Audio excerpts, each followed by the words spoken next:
Hello everybody and welcome to our first video on teratogens. Teratogens are substances that are dangerous to the baby during pregnancy, and that's because they can cause abnormal fetal development. And common effects of many teratogens include fetal loss. Some of them will simply lead to a miscarriage or a spontaneous abortion. They can also cause growth restriction, birth defects, and impaired neurologic function. There are many mechanisms by which teratogens can harm the baby, and in most cases, the mechanism by which the teratogen works is incompletely understood. I've listed some of the proposed common mechanisms on the screen here. It's unlikely you'll be asked much on the Step 1 exam about the mechanism of teratogen damage to the baby because it's often not known. But what they will want you to know for the Step 1 exam is that the greatest risk is when the fetus is exposed during the first trimester. This is called the embryonic period, and this is when the organs are forming. So exposure to a teratogen during this period can cause an organ to fail to form or to form abnormally. After the embryonic period, the organs are growing in size, and it's less dangerous if the baby is exposed to a teratogen. Even within the first trimester, the effects of a teratogen on the fetus can vary depending on when the fetus is exposed. If the fetus is exposed in the first 2 weeks, this is called the all or none period. In this period, usually the teratogen either causes a spontaneous abortion or it causes no effect on the baby at all. Between weeks 2 to 8, organogenesis is occurring, so this is the time period when exposure to a teratogen can result in a structural defect.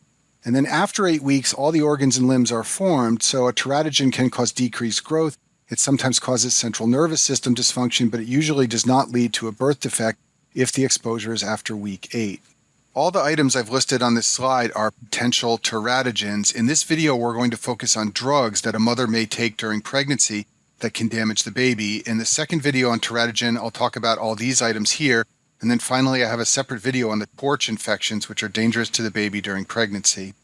So certain drugs are dangerous for mothers to take during pregnancy because they can harm the baby. So how do we know this? It wouldn't be ethical to randomly expose pregnant women to drugs to see what happens to the baby. So the way we determine that drugs are dangerous during pregnancy is first by animal testing. The FDA in the United States requires that all drugs be tested on animal models. Usually this is rodents or rats. Now, even though a drug may appear safe in rodents or rats, sometimes after a drug is brought to market, evidence will appear that it's harmful to the baby. So this appears via case reports. So the second way that we know drugs are dangerous are if case reports begin to appear that women taking a drug have problems with the baby during pregnancy. The FDA labels drugs with a letter to indicate their level of safety in pregnancy. Category A drugs have been shown to have no risk to the fetus even when taken by humans. These are the safest drugs to use in pregnancy. Category B drugs are drugs that have been shown to have no risk to fetus in studies other than human studies, for example, animal studies. Category C drugs are intermediate. In these drugs, risk cannot be ruled out. Category D drugs are drugs where there is positive evidence of risk. And then finally, Category X drugs are absolutely contraindicated in pregnancy. These are drugs that are known to be teratogenic in animals and humans, and the risk clearly outweighs the benefits. The difference between Category X and D is that D drugs are sometimes used in pregnancy in situations where the mother has a very strong indication. Category X drugs are never used in pregnancy. They're absolutely contraindicated. Now let's talk about specific classes of drugs, and I'll begin by discussing the ACE inhibitors and angiotensin receptor blockers, or ARBs. Both of these classes of drugs are used to treat hypertension and heart failure. They both interfere with the renin-angiotensin-aldosterone system. Both classes of drugs are pregnancy class D. In the first trimester, they've been associated with lots of different congenital malformations. They're unlikely to ask you about a specific malformation on the Step 1 exam. But what they'll want you to know for the Step 1 exam is in the second and third trimester, these drugs can cause oligohydramnios. That is decreased amniotic fluid in the womb. The reason these drug classes can cause this is because they interfere with the renin-angiotensin-aldosterone system, and that can affect the fetal kidneys. So this can lead to decreased fetal kidney function and even fetal renal failure. And it is the urine from the fetal kidneys that creates the amniotic fluid in the womb that serves as a cushion. So if a pregnancy leads to oligohydramnios, that baby can lose its cushioning in the womb, and that can lead to Potter syndrome. I discussed Potter syndrome in the renal video in embryology, but it involves pulmonary hypoplasia and limb and skeletal deformities, all caused by loss of cushioning in the womb due to decreased amniotic fluid, and that is associated with ACE inhibitor or ARB use in the second and third trimesters. All anti-seizure drugs have some teratogenic potential, and this is a big problem for some women in pregnancy because if a woman has epilepsy, she often needs to take anti-seizure medication while she is pregnant because obviously a seizure would be dangerous to her and the baby. All anti-seizure drugs can potentially affect the fetus in a number of ways. One of the most common ways is to lead to a neural tube defect in the baby. But in addition, these drugs have been associated with other problems in the baby like congenital heart disease and cleft palate, short fingers, and abnormal facial features. On this slide, I've listed the 4 seizure drugs with the highest teratogenic potential, and among these 4 drugs, valproic acid in particular is associated with a significantly increased risk of neural tube defects. And if you've watched a neurology video on neuroembryology, in that video I talk about the fact that women often take folic acid during pregnancy because low folic acid levels are also associated with an increased risk of neural tube defects. And it turns out that many anti-seizure drugs are also associated with low levels of folic acid in the mother and the baby. So because folic acid levels, when they are low, can lead to neural tube defects, and because many seizure drugs lead to neural tube defects, high-dose folic acid supplementation is often given to women who have to take a seizure drug during pregnancy. There is a syndrome called the fetal hydantoin syndrome that is associated with phenytoin use in pregnancy. Phenytoin is a version of a chemical substance called a hydantoin, and the syndrome that results when mothers take this in pregnancy is called the fetal hydantoin syndrome. First of all, these babies are born very small, they have growth deficiency, and then they have a number of abnormal facial features. One of the classic ones is a cleft lip and palate. They also have a very small head that's microcephaly, and they also have abnormalities that involve the nose, eyes, and ears. Chemotherapy drugs are highly teratogenic during pregnancy. This should make sense to you. These drugs target rapidly dividing cells with the goal of killing cancer cells, but if they're given to a mother who is pregnant, they can target the rapidly dividing cells in the baby. Unfortunately, in some rare circumstances, women develop malignancy when they're pregnant. In particular, Hodgkin lymphoma sometimes occurs among women who are pregnant. Now, ideally, if the cancer is of a low grade, you can defer chemotherapy until after birth, or at least until the 2nd or 3rd trimester when the baby is out of that embryonic period. If chemotherapy has to be given in the 1st trimester, fetal malformations are very common, about 15%, when born to women who receive chemotherapy in the 1st trimester. The highest risk agents in pregnancy are the alkylating agents and antimetabolites. I talk about both of these drug classes in the hematology videos on chemotherapy, but both of these drug classes disrupt DNA function, so you can imagine how damaging that can be to the fetus growing in the womb. They have a number of adverse effects on the fetus that have been described. First of all, they can lead to a spontaneous abortion, but a classic effect of these drugs is missing digits in the fetus. This is a picture of that on the screen to help you remember it.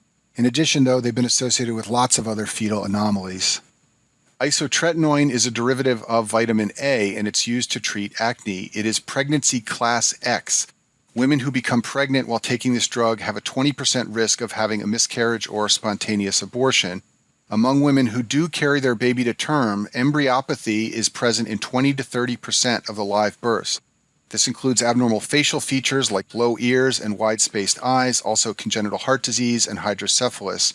So the key point here is that women who are taking this for acne must take birth control, and this is a big issue because women who take this drug are often teenagers or young women who are sexually active, and they need to understand that there are severe consequences if they become pregnant when they're on this drug. So primary care doctors and dermatologists who prescribe isotretinoin often prescribe birth control at the same time to women who wish to take this drug to improve their acne. And just like isotretinoin, a vitamin A derivative, is teratogenic, vitamin A, when taken in excess dosages during pregnancy, is also teratogenic. Women who take very high dosages of vitamin A in the 1st trimester can cause harm to the baby. Often this can lead to a spontaneous abortion, but it can also cause microcephaly and cardiac anomalies, very similar to the problems that occur in women who take isotretinoin when they're pregnant. Now, in order for this to happen, women have to take vitamin A at dosages several times the recommended daily allowance. So this really only happens in women who take mega dosages of vitamin A. Methotrexate is a drug that inhibits folate metabolism. It has a chemical structure very similar to folate, as shown at the bottom of the screen. It's used as an anti-inflammatory in many autoimmune conditions. It's also sometimes used as an anti-cancer drug. Methotrexate is pregnancy class X. In fact, it's used to induce abortion in ectopic pregnancies. And if you know that, it's an easy way to remember how dangerous this drug can be to the baby. If mothers take this drug during pregnancy and they do not have a spontaneous abortion, the baby is often born with neural tube defects, and that's easy to remember if you know that low folate levels are associated with neural tube defects, and this drug works as an anti-folate drug. And decades ago, when methotrexate or another anti-folate drug called aminopterin were given during pregnancy, this resulted in babies that were born with a characteristic embryopathy. This included neural tube defects, but also a number of other abnormalities like abnormal skull and face shape and cleft palate and hydrocephalus and limb anomalies. And so because all of these things can happen if mothers take methotrexate during pregnancy, it is no longer administered during pregnancy. Warfarin is an anticoagulant that I discuss in videos in the hematology section. It is pregnancy class D. Through its blood-thinning effects, it can lead to fetal hemorrhage, which can cause a spontaneous abortion. It's also been associated with vision problems via optic atrophy in the baby. And then finally, women who take this drug during pregnancy have babies that are born with a characteristic warfarin embryopathy.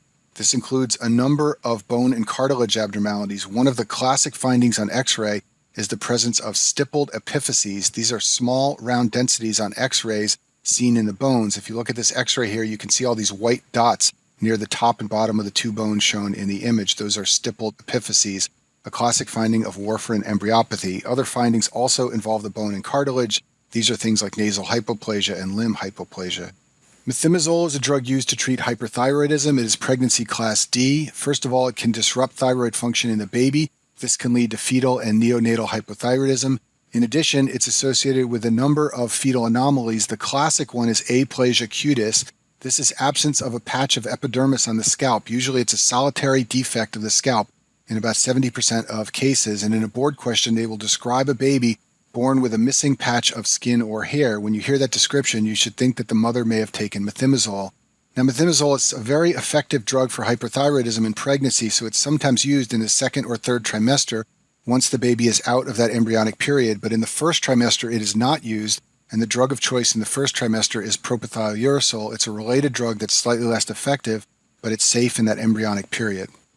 Lithium is used in psychiatric disorders. It's pregnancy class D. Its teratogenic effects primarily involve the heart, and the classic congenital anomaly in a baby born to a mother who took lithium when she was pregnant is Ebstein's anomaly of the tricuspid valve. This is a drawing of it shown on the screen here. In Ebstein's anomaly, the tricuspid valve is displaced toward the apex of the right ventricle, and I discussed this in more detail in the cardiology videos on congenital heart disease. There are a number of antibiotics that are dangerous in pregnancy. I'll highlight just a few of them in this video. The aminoglycosides can cause permanent deafness in the fetus, just like they can cause ototoxicity in adults. Tetracyclines accumulate in the fetal teeth and long bones, and they can lead to permanent discoloration of the fetal teeth. And the fluoroquinolones can cause fetal cartilage damage, and therefore they are not used in pregnancy. Trimethoprim is a drug that disrupts folate metabolism in bacteria, but it can also disrupt folate metabolism in the fetus. And just like we've talked about before, when babies have low folate levels, this can lead to neural tube defects. And then finally, the sulfonamides can displace bilirubin from albumin. This can lead to kernicterus, which is permanent brain damage from high bilirubin levels when babies are exposed to high bilirubin levels after birth. I'll finish this video with two drugs that really aren't used much anymore in the modern era. They're largely of historical significance. The first one is thalidomide. Thalidomide is a drug that is pregnancy class X. It is rarely used in the modern era to treat multiple myeloma. However, in the 1950s, it was commonly given to pregnant women as a sedative, and their children were born with numerous limb deformities. They had amelia, which is absence of a limb, or micromelia, which is short limbs, or sometimes they had phocomelia, which is abnormal limbs. This is a picture of a baby born to a mother who took thalidomide, and these children born with these defects were called the children of thalidomide. They were all born in the 1950s. And if you like rock and roll and listen to Billy Joel, he has a song called We Didn't Start the Fire, and in that song he sings about the children of thalidomide. He is referring to the children of mothers who took this drug. Diethylstilbestrol is a non-steroidal estrogen. This is its structure shown on the screen here. It functions like an estrogen, but it does not have a four-ring chemical structure. And decades ago, it was used to prevent miscarriage and premature birth in pregnant women. However, it was removed from the U.S. market in 1971. The reason it was removed from the market is because, first of all, there was a slightly increased risk of breast cancer for the mothers who took this drug. But more importantly, the female babies of mothers who took this drug had numerous reproductive tract abnormalities. So girl babies born to mothers who took DES during pregnancy often have a small or hypoplastic uterus. They also often have a small or hypoplastic cervix. In addition, they have what's known as vaginal adenosis. These are little nodules on the wall of the vagina. They're caused because of epithelium from the cervix or endometrium that develops in the vagina. This is metaplasia of the endothelium in the vagina so that it becomes more like cervical or endometrial epithelium. And when you look at a biopsy specimen of vaginal adenosis, what you see is endothelium that looks like it came from the cervix or endometrium, but it's found in the vaginal wall. This is believed to be caused by persistent Müllerian tissue in the vaginal wall after birth. And then finally, these girl babies born to mothers who took DES are at increased risk for vaginal clear cell carcinoma. So remember that this drug was taken off the market in 1971. So the girl babies born to mothers who took this drug are now in their 40s, 50s, and 60s, and many of them are followed closely by their gynecologists because those women are at increased risk of this malignancy because their mother took DES when she was pregnant. In addition, as you can imagine, because these women often have a small uterus and cervix, there's a high rate of infertility among women who were born to mothers who took this drug. And that concludes our first video on teratogens.